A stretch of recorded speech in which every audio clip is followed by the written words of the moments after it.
Възможно ли е да си смениш съединителя на двора?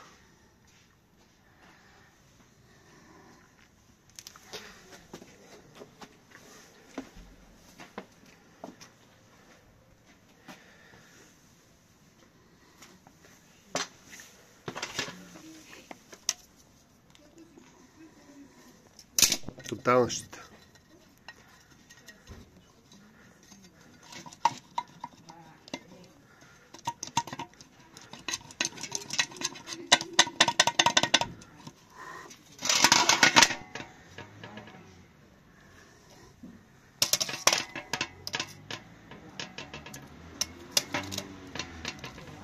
Peugeot, рециклиран, около 1300 лева.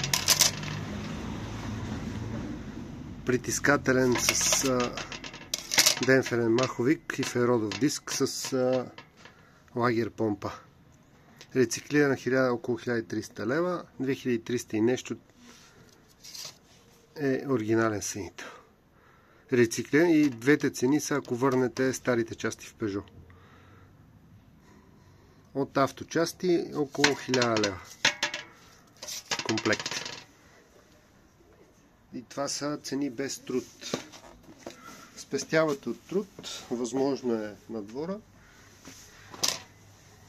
Какво ви трябва? 2 крика, за да може да свалите скоростите, и като нямате втори голям крик, подпирате двигателя с друг. Трябва да се подпре с крик, за да може да го отпуснете леко надолу, за да може да издърпате скоростите.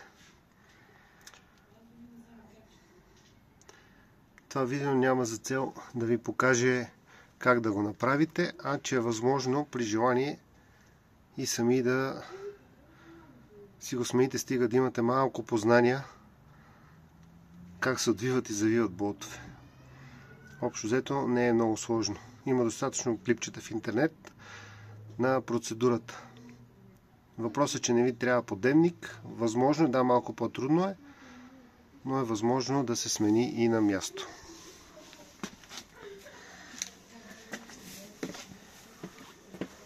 Така, сега започваме да почистваме стърготините, които са изтекли